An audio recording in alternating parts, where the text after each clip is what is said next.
At this point in our traveling court initiative, I love that description, actually. We open this part of the proceeding to questions from the audience, and so we would welcome any questions that any of you might have about either the court or the initiative, the traveling court initiative, or the process of appellate decision making in the state of Washington. Any of those kinds of questions that might be on your mind. What we can't answer is any questions that you might have about the cases, because as much as counsel would love to know what direction we're going, we're not intending to let them know today. So if you have questions, we would welcome them. There are, I believe, microphones set up at the foot of the aisles, and so if you do have questions, please feel free to come forward.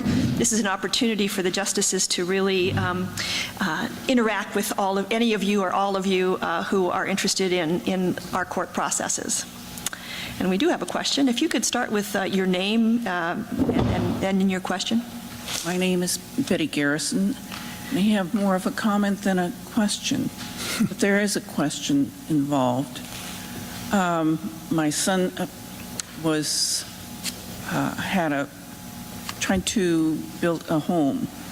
Spent about 8 years trying to build the home, and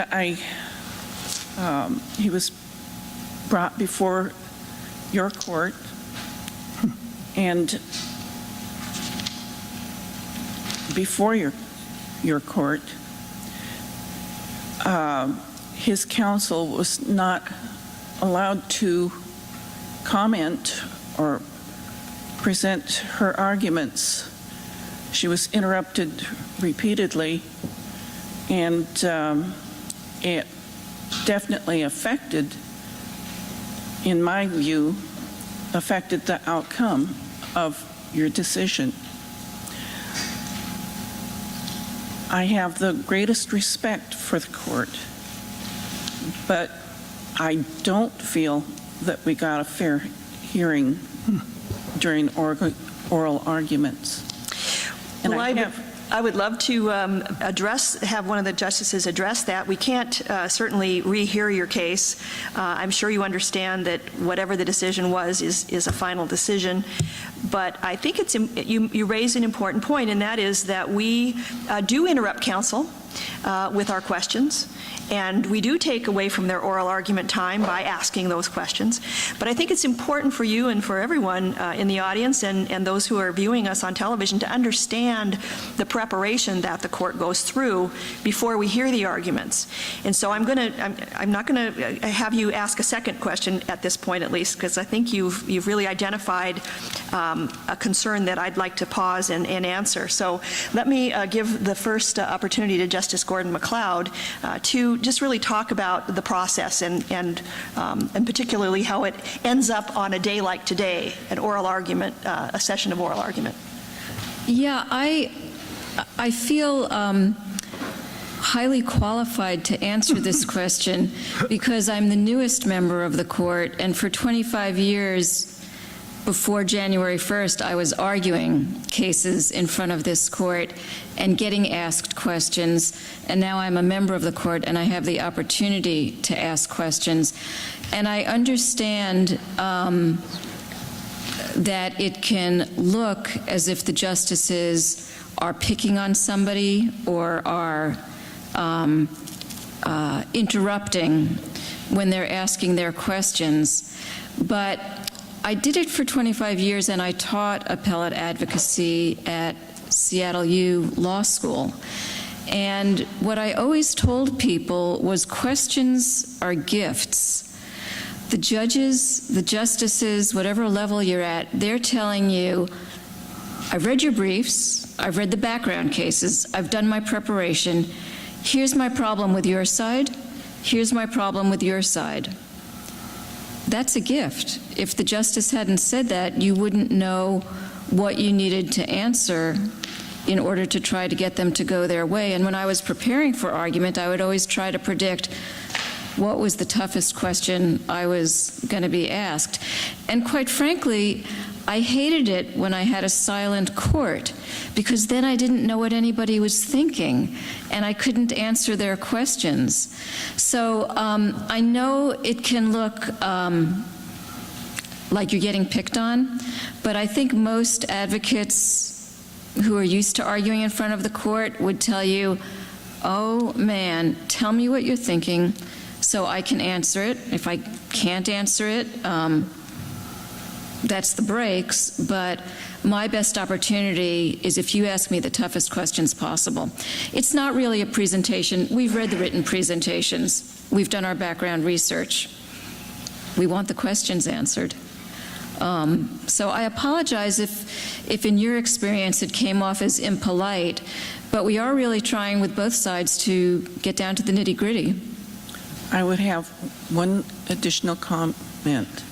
Well, actually, this really is a time for questions, and I understand that you have a personal experience that you might like to share, but really, I think we want to really reserve this time for questions, because we really can't go back in time to cases that are In case you think resolved. that I'm overreacting or I've exaggerated the extent to of the interruptions, I will give you this copy of the TVW. Can I just give him a shot? Certainly, you're welcome to leave that with the bailiff. But again, I really would emphasize that Justice Gordon MacLeod is correct, that we have a very extensive preparation period, and this oral argument time is for the justices, really. It's for us to answer the questions that are lurking in our minds about the positions that the parties have taken. And so we really view it as our time to clarify, to pull out all the nuances that we can. And like Justice Gordon MacLeod said, the more interruptions, the better, in the sense that you really know what direction we're going, and you can have your last chance to really set our minds at ease about an issue in your case. So I can assure you the briefs and the record, we read all of it. That means we've heard everything the parties have to say in writing, and then it culminates in this oral argument. Are there other questions that people would like to ask? I see someone else coming to the microphone. My name is Don Bremner. I'm from Gig Harbor, and I'd like to commend you for giving us this opportunity to have access to you. I'm wondering if there is a general rule that you can point to as to which institution prevails in the case of a conflict, our Constitution or perhaps an initiative passed by public election. Let me turn to the far side of the bench, since we've heard from the one end. We'll go to Justice Gonzalez to try to answer your question. Really, Chief? Would you like me to take that? Sure.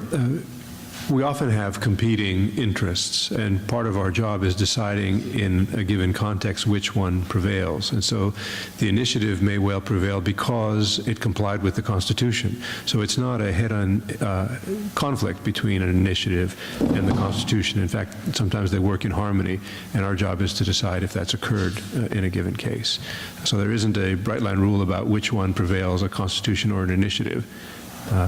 I wouldn't word the question in that way. I was thinking when it's obvious that there's a conflict. Well, I can take The Constitution, right. The Constitution would prevail always. Initiative is just a law that's passed by the people. But so following up with what Justice Gonzalez said, it often is there's not a conflict. But if there is a conflict, the Constitution is the supreme law of the land, both either the United States Constitution or the state Constitution. Our challenge is often in interpreting the Constitution and what it means and how it applies in different situations. It is possible for the people in Washington, because of our state constitution, to actually amend the Constitution through votes. And if they do that and through an initiative or some other way amend the Constitution, then that becomes the Constitution, and that's what we're dealing with. Justice Jim Johnson is very familiar with and speaks often of the Crime Victims Constitutional Amendment, and that was an amendment that was created and adopted in the last 20 years. And that would be an example. I only slightly disagree with my former partner in the AG office. I did a lot of initiatives. The people cannot amend our Constitution. In some states they can. California is the one notable, disastrous, sometimes is that example. First, we take an oath of office to uphold the Constitution of the United States and of the state of Washington and the laws. The primacy clause when the U.S. Constitution was adopted means the laws, the Constitution and laws of the United States have primacy. Step one. And so I think Justice the other Johnson represented, at least in one of our classes, that we enforce both. But the primacy is the United States Constitution. We turn also, of course, and importantly, to our state constitution. And there you find initiatives. It was a later amendment to the Constitution, of course. The 7th and 8th Amendments are initiative, referendum, and recall, but they must conform with the Constitution. There's a supermajority requirement to amend them for 2 years. After that, it's just another law. It's the people's exercise of power to amend the Constitution. And you and I may have personal disagreements with what this court has done over the years on, but as a general proposition, it is enforcing the Constitution as applied to any law. You know, there are thousands of laws and probably hundreds passed in the legislature, and we'll see a few through this term, and we will apply the state constitution first as a general proposition, and then the U.S. Constitution. Thank you. I have a follow-up question. All right. Stemming from your answers. Do you think it would be a good idea to have some legal authority issue an opinion as to whether or not a proposed initiative would be constitutional? I've got to have that one. Please. All right. Briefly, Justice Johnson. After I joined this court, and I did initiatives involving taxes, you vote without having to pick a party, because I wrote an initiative for the Grange. I also wrote an opinion. The question being, are we going to test proposed initiatives before the people vote on them? This court held no. The case is called Coppernall.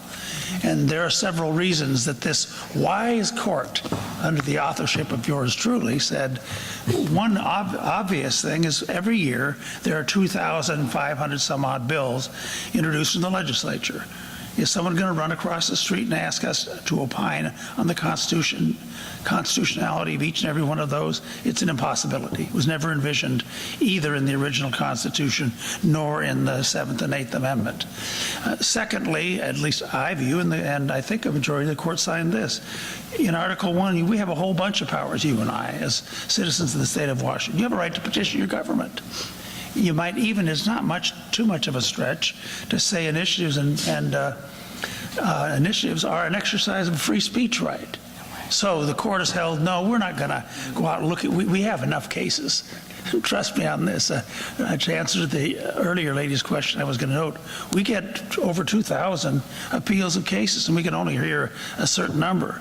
We should be patting ourselves on the back for hearing 140, by the way. That lazy U.S. Supreme Court only hears 70 now. We have to pick and choose the case, I guess, is the only point that I was making in that. But we're not going to, people will opine. That's what the political process is about. If you can't get an opinion from an attorney for a couple $100, you'll find that, and it'll be in the front page of your paper, and that will be argued out. The fun thing and the neat thing to me about initiatives, by the way, when that, now this, you could have heard this speech too often, it's in our Constitution. When you get an initiative and a referendum, it will be printed in whole in your voter's pamphlet. There will be arguments for and against in your voter's pamphlet delivered to your home, and the Attorney General will write an explanation what changes in the law.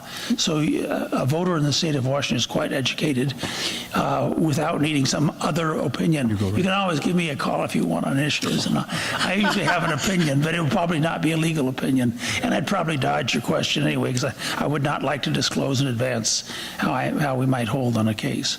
Well, we've had examples of initiatives that do not conform to the Constitution that have been passed. Yes, there have been very frequent. Well, and Chief, could I comment that there is the one instance, I mean, I'd forgotten, I actually argued Coppernoll, and Justice Jim Johnson wrote the opinion, but the argument, which was, I think, properly rejected by the court, was that it fell into a very narrow category of initiatives that the court can review pre-ballot, and that is if the initiative would do something beyond the power of the people or the legislature to do. So the leading case was called Philadelphia 2, where people tried to pass an initiative that would essentially abolish the state and create a world government. And the court can review that kind of stuff pre-ballot, because there's no sense putting that to a vote when it cannot be enacted. Thank you. Are there other questions? Sorry for overtaking my Hi, enthusiasm. my name is Jake Novak. My question is, I found it interesting in the first case there were references to other state laws, and hopefully I haven't tainted my question already, but I suppose generally speaking, what purpose do you think it serves in the state court to hear what other states are doing? Let me ask Justice Wiggins to answer that question. Well, the theory of citing other state court decisions is that we're not the sole repository of all wisdom, and if we have a statute that is similar to a statute in another state, then we'll look at that and we'll ask, how have other states dealt with this? Because there are some brilliant minds on Supreme Courts throughout the land, and so we look for it. It doesn't govern our decision, but it's persuasive. I want to add to that by saying some years back, about 5 or 10 years ago, some professors in California at a law school did a study on how often state Supreme Courts cite one another. And oddly enough, the California professors concluded the California Supreme Court was the most cited court by other Supreme Courts, and Washington was number 2. So not only do we cite and look at other court decisions, but our decisions are cited elsewhere as well. So that really is the reason. And there are some laws that are uniform, relatively uniform throughout the country. And we will look at those because it's always useful to see how other jurisdictions have dealt with similar or the same language.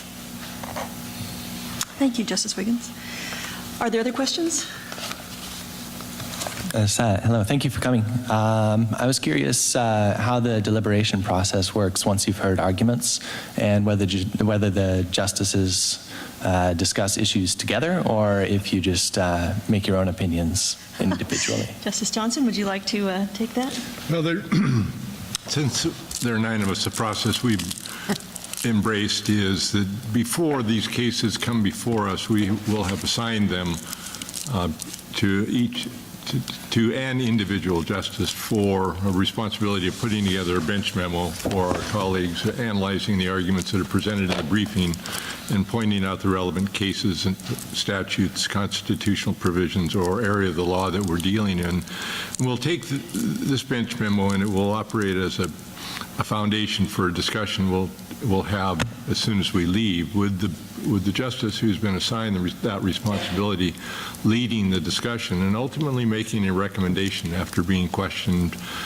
by colleagues and concerns being voiced in a fairly open conversational manner. And it will then proceed pretty much around the table to see if anyone disagrees with the analysis and recommendation.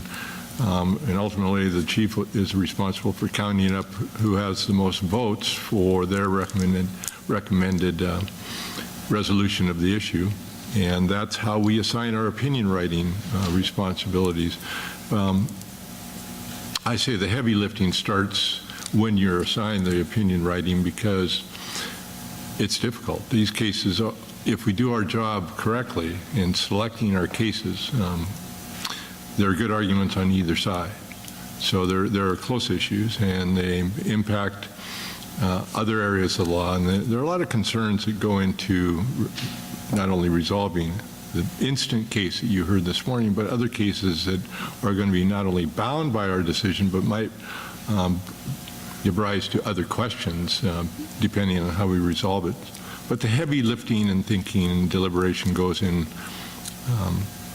after the fact in the writing of the opinions, and that's where the persuasiveness has to rise up and convince the people who were inclined to your point of view to sign on.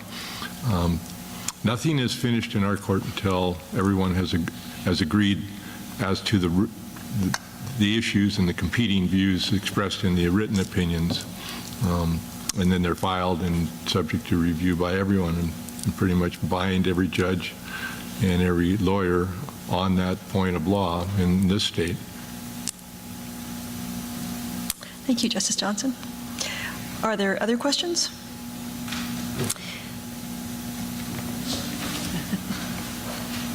Hi, my name is Eli. First of all, thank you for coming here. This has been very informative and very interesting. My question is, I was surprised to see neither Kip nor Coley themselves were present on the stage and participating in this process. Would they have had the ability to participate in the process had they chosen to? And if not, what's the thinking of having them absent from these proceedings? Okay, Justice Owens, can you take that question? Well, I think they're both in jail, would be the short answer. The long answer would be we're in appellate court, and we hear from the lawyers, and we rarely have people arguing their own case. We do have some, and we've had some that have been successful. I was a trial judge for 19 years, and so my first judgeship, I listened to lots and lots of people testify and talk, and when I was elected to the Supreme Court, I found that a lot of my acquaintances and friends thought that what I did here was the same thing, that we hear testimony, and I've had to explain to them, no, we don't hear the aggrieved parties themselves as a general rule. We have lawyers. This is a court that listens to lawyers and purely legal arguments.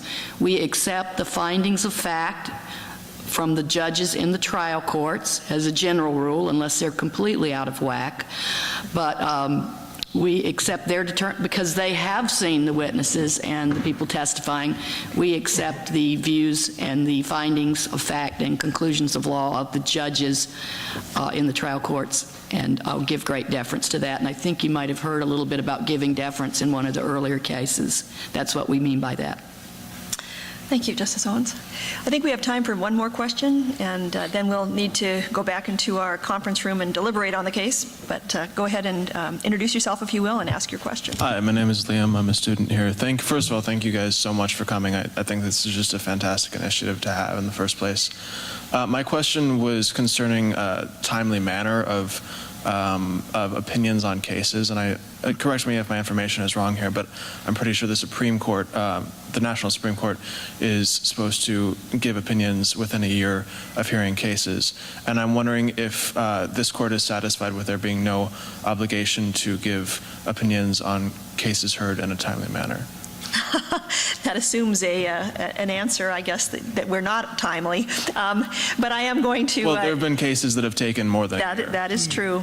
And so let me actually turn your question over to our circulation chair. We do care about cases being timely. Oh, I'm sure. Absolutely. I'm sure that you meant that in the nicest possible way.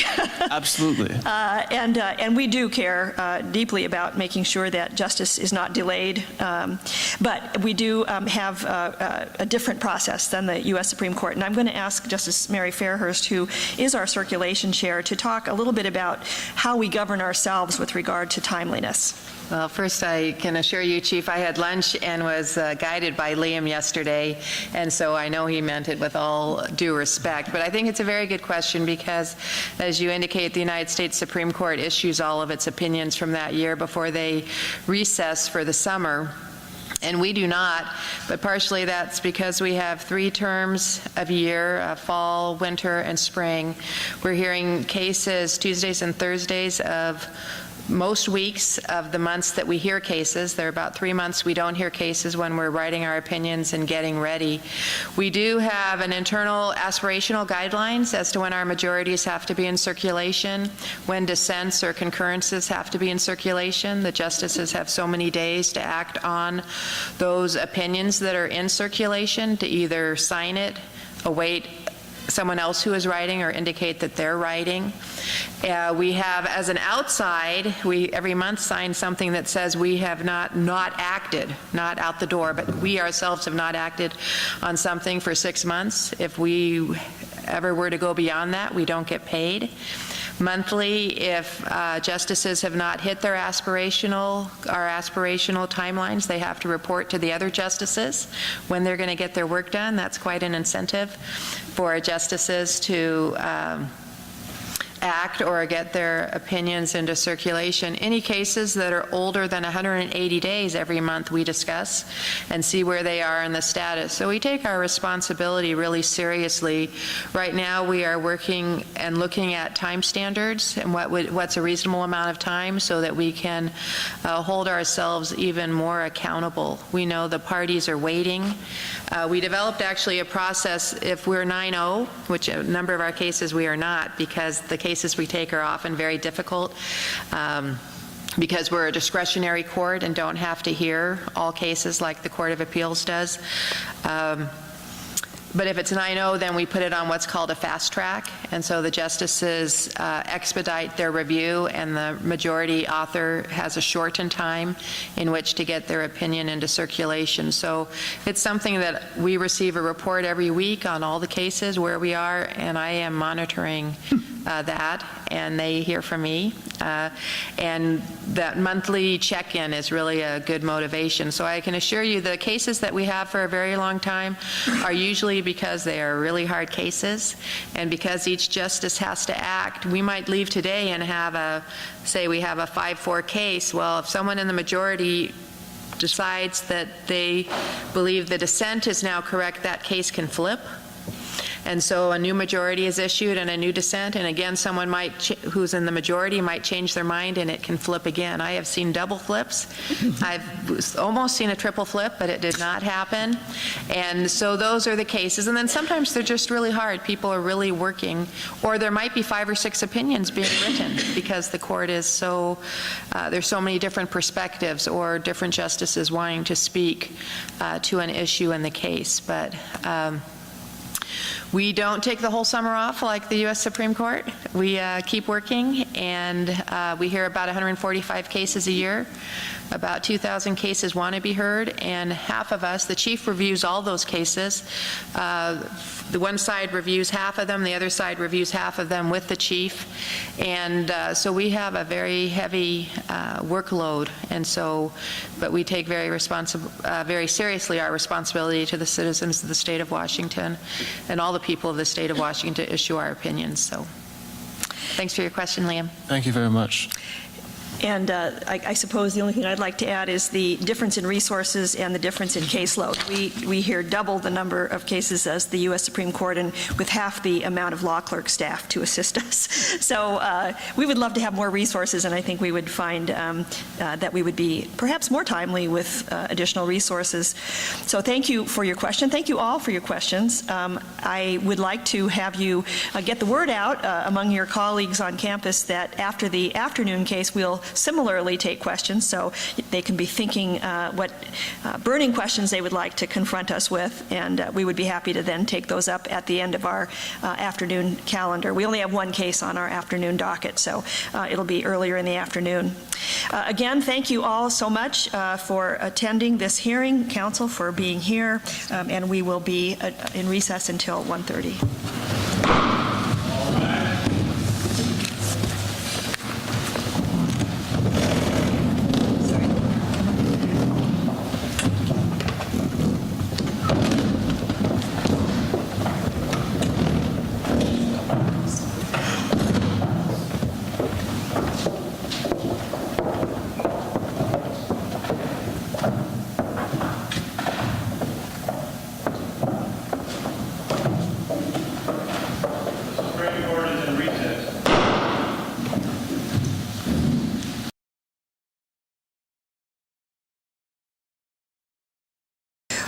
what we have been doing as part of our traveling court initiative, I like President Thomas's description of what we do, as opposed to the traveling road show, which a lot of us colloquially refer to this as being.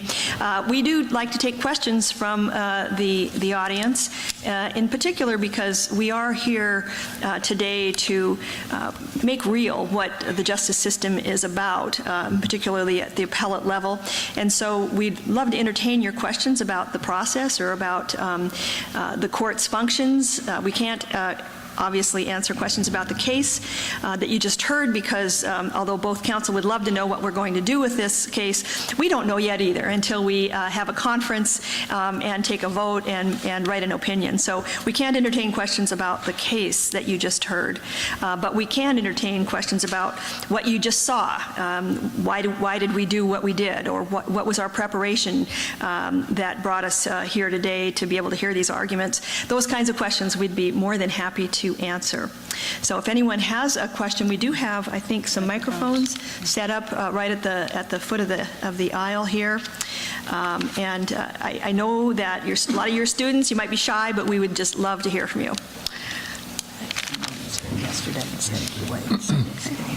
Okay. Counsel, you aren't required to stay. I don't want to have you sit here if you feel you have other things, unless you would like to know how it is that we think and why we do what we do. They have questions for counsel.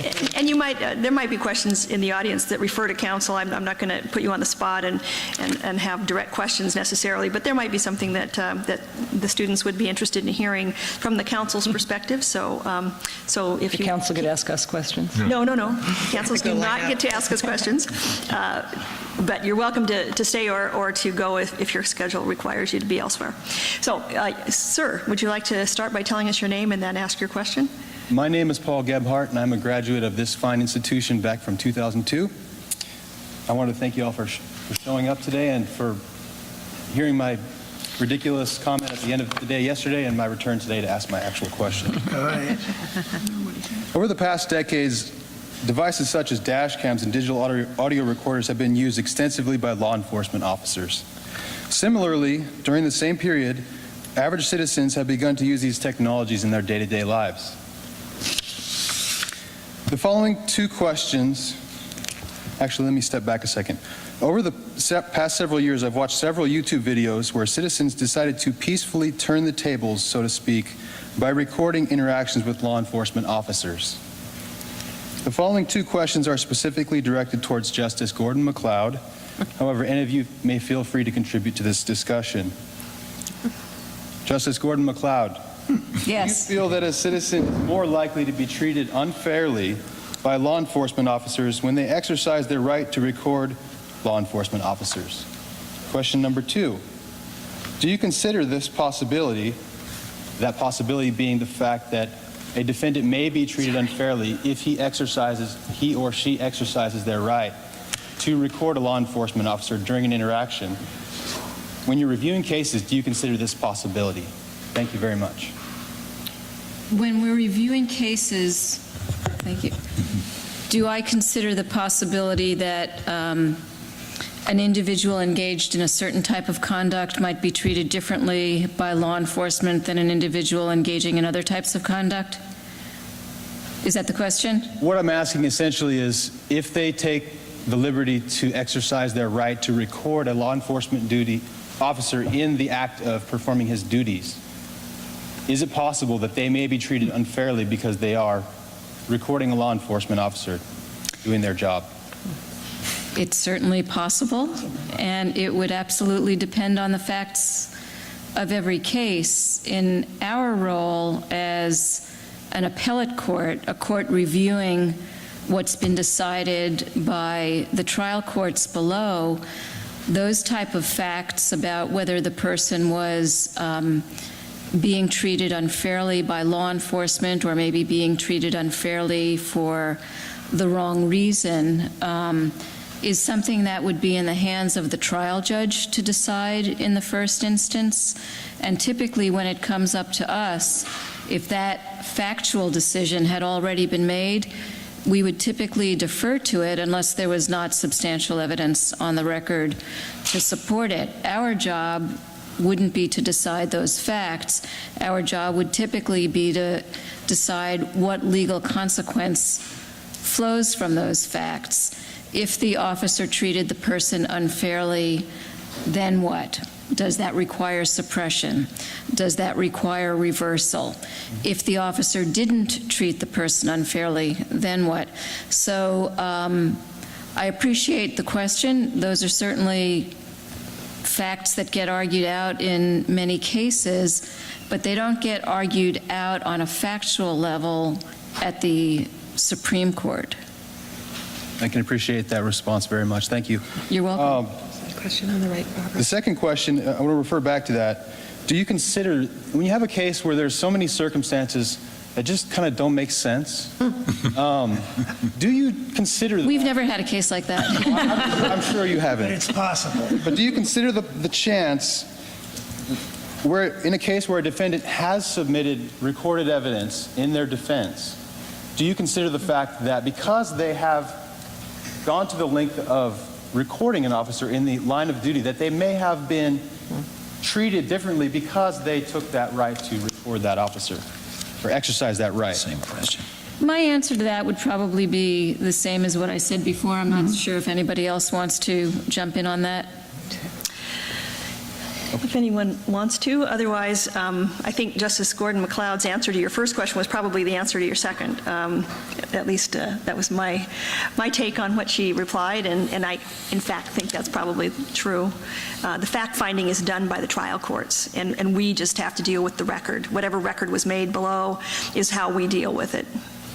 And Everybody wants to be on YouTube, however. And you do have to kind of scratch your head if the individual you're describing is actually interfering in the police officer's exercise of their duty. It'd be a different case, wouldn't it? Absolutely, if they were.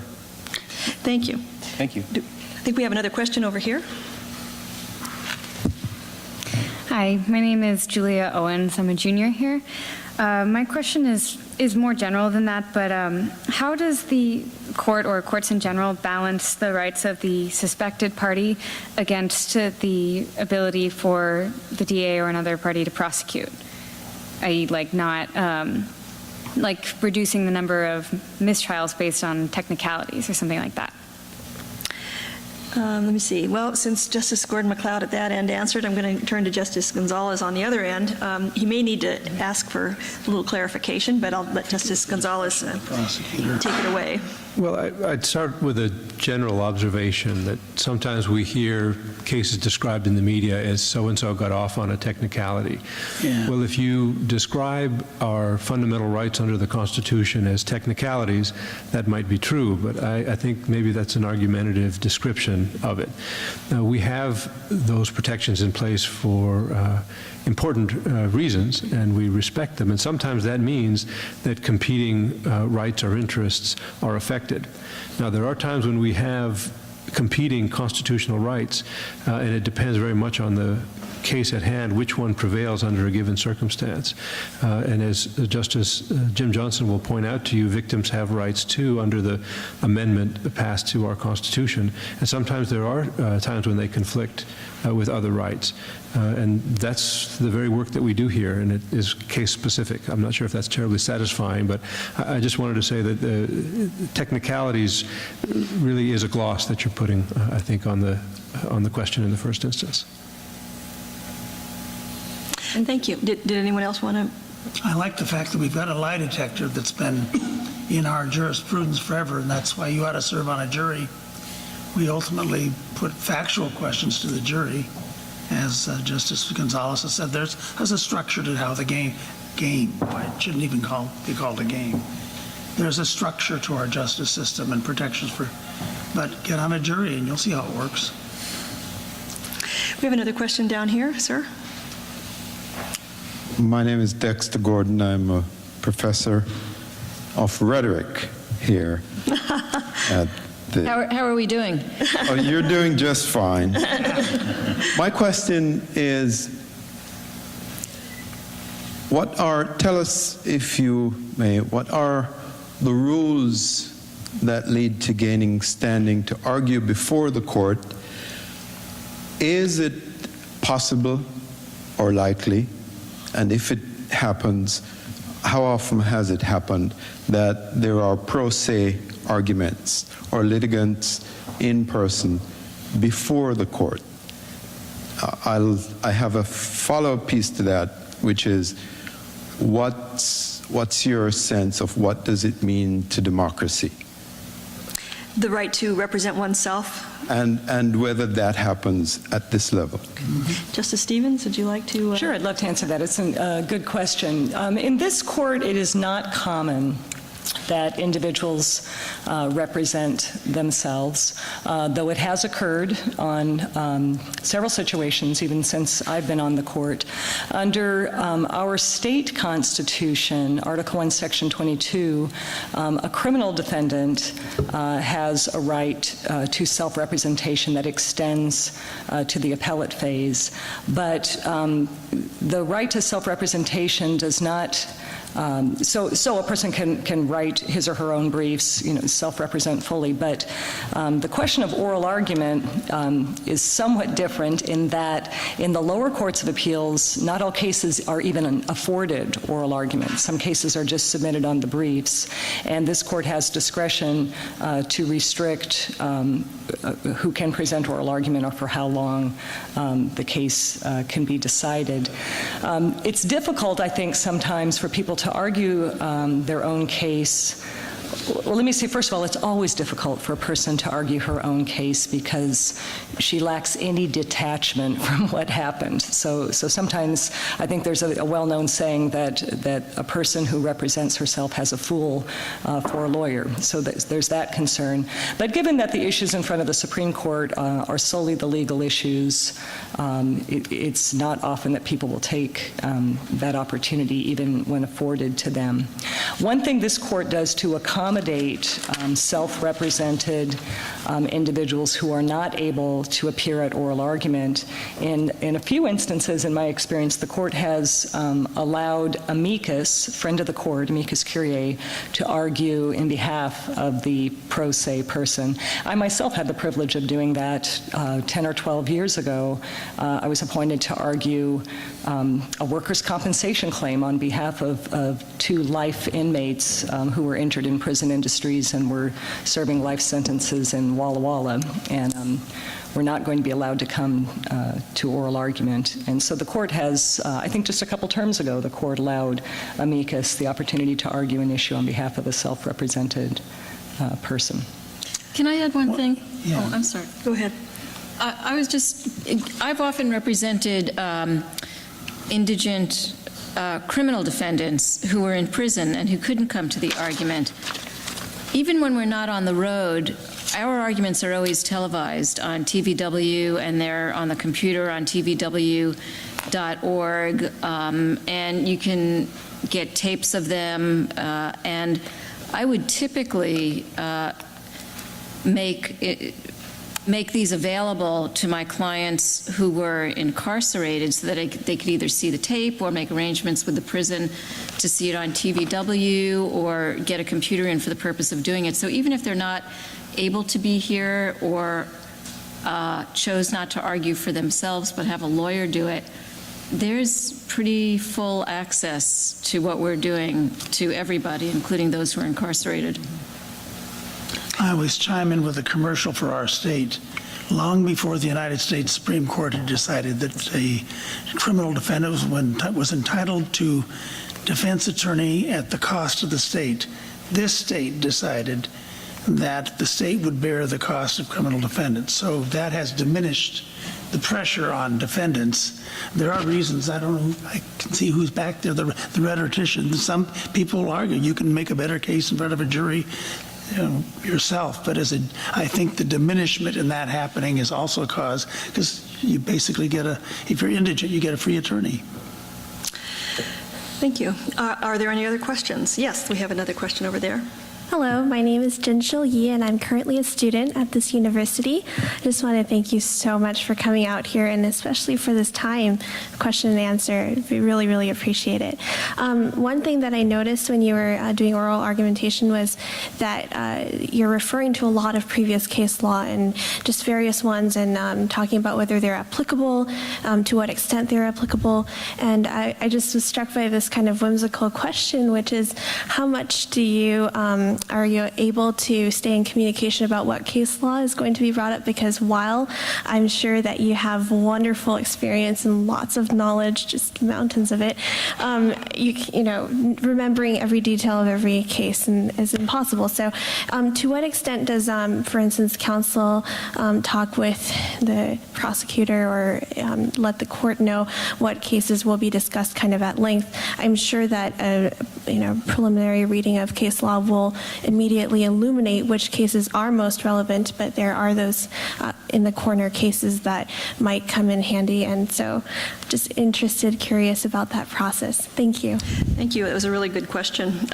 Justice Wiggins, would you? I didn't quite catch the question. I'm sorry. Exhibit down here. I think maybe. I was going to raise, I think that the question was, how do we know?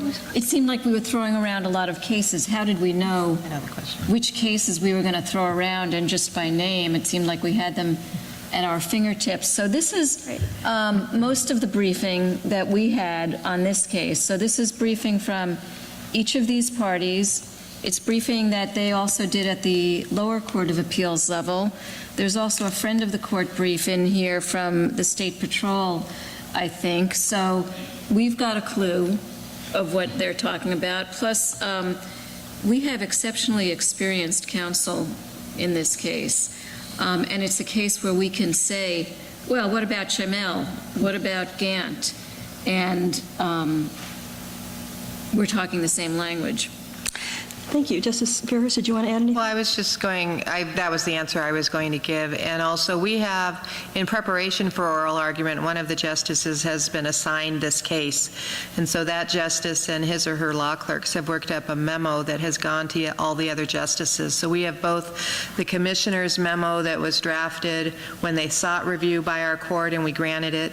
We have all the Court of Appeals briefs, plus the briefs here, plus the pre-hearing memorandum that's been generated by one of us, and then oftentimes the justices will have their law clerks do additional research, sort of an elbow bench memo that we have. So when we come to the argument, and we had a question earlier this morning about, gosh, there's so many questions and they don't get to make their argument.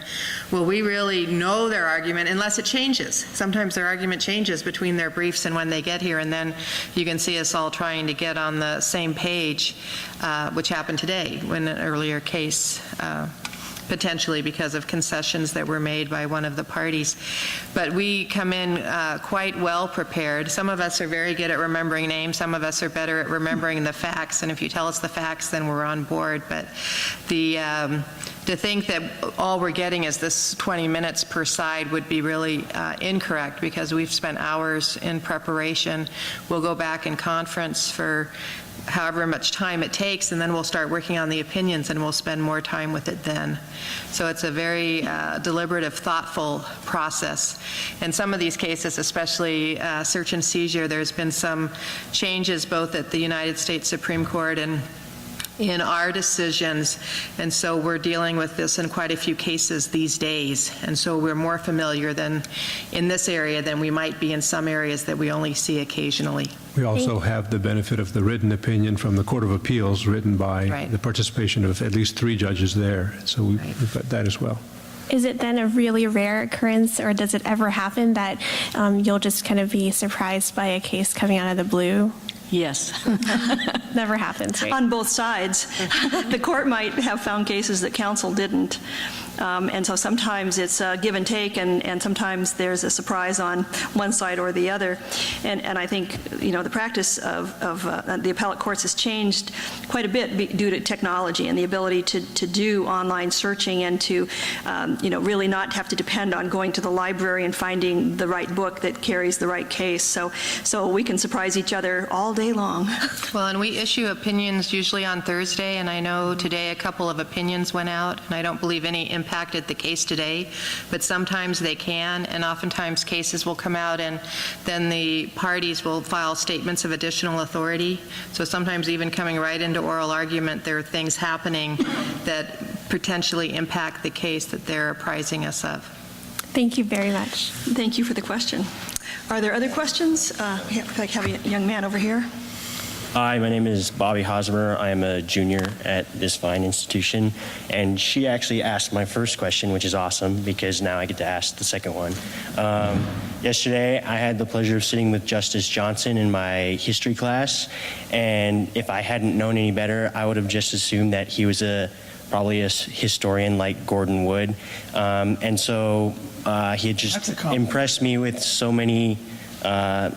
He just had so many things to add to my class, and I was wondering if, as undergraduates, before you studied law, if there were anything that you studied that influenced your decision to go to law school, or maybe you had other dreams that you wish maybe that you had accomplished. So. Well, Justice Wiggins, would you like to try that one? Yeah, I majored in philosophy as an undergraduate, which really didn't drive me to the law. But then I earned an MBA, and it was really through business that I was more or less introduced to the law and thought, well, this is pretty interesting. And so it was really, it's kind of an odd path, but it was really through business that influenced me to go to the law. And both of those turn out to be good backgrounds in the law, both philosophy and business, accounting, management, personnel, all of those things, statistics, all of those things. So that's what kind of got me, that was kind of the hook, and then I was completely hooked. Thank you. Justice Johnson, did you want to chime in on that? Sure. I think we all become natural historians because we are confined in our abilities to decide cases based upon the cases that have come before. And often we're looking at words that were written 100 years ago and the Constitution 115 years ago. We're trying to glean the meaning of those words as it applies to the case today. So it requires us to go back and look at those contemporaneous sources that we have available to us to get a better understanding of what the principle is and the foundation of those principles that we're talking about today and how that might have been interpreted over a period of time and whether how those words command a result or inform a decision today. So really in our role we become natural historians, and it's fascinating because to me it's enjoyable, but it's also critically important to what we do. When each of us joins the court, it's not one of those opportunities where you can take a position that, gee, all of those cases that are in your books, I wasn't here, so I'm not bound by them. We are bound by them, and so we have to understand the history of the development of the law to inform our decisions in today's cases.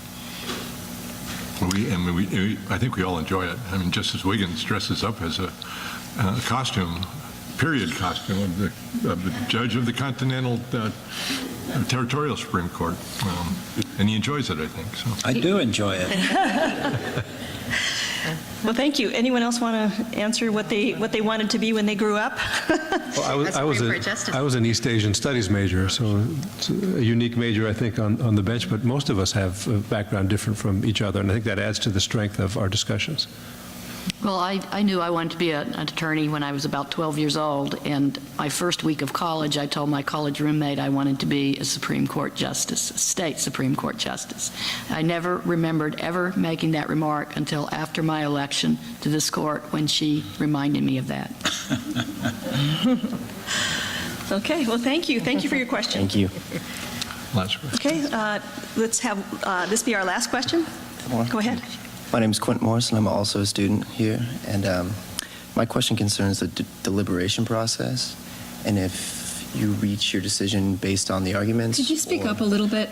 If you reach your decision, my question concerns the deliberation process, mainly if you reach your decision based off your interpretation of the arguments, or if it's a result of discourse between the justices.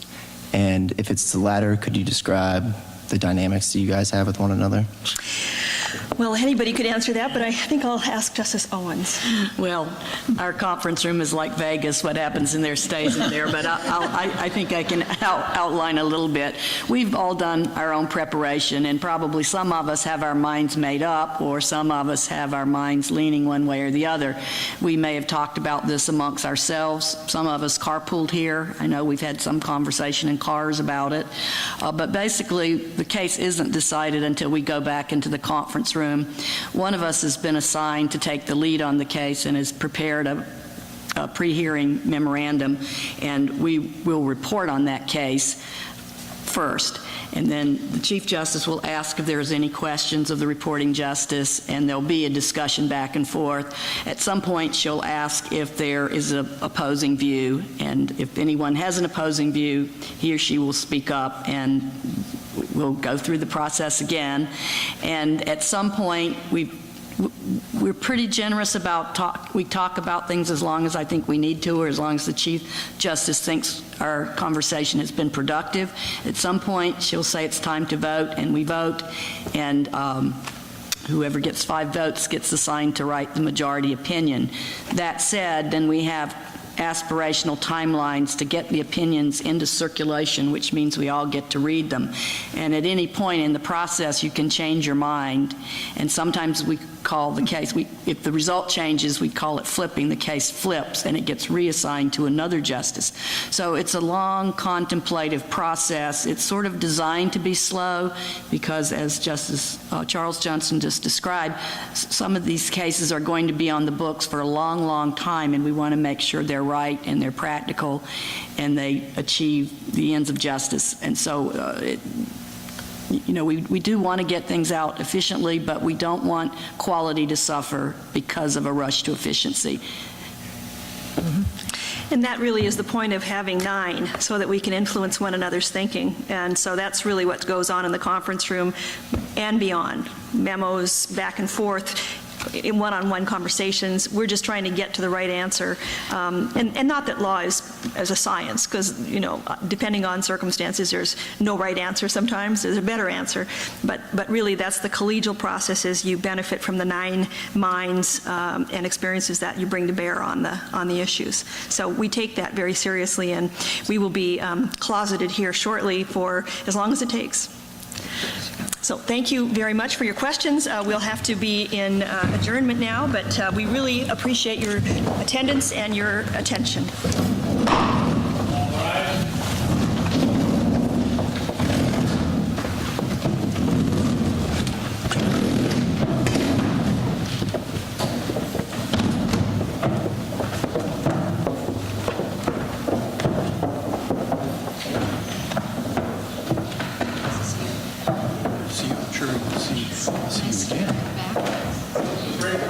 Hopefully it's not bad.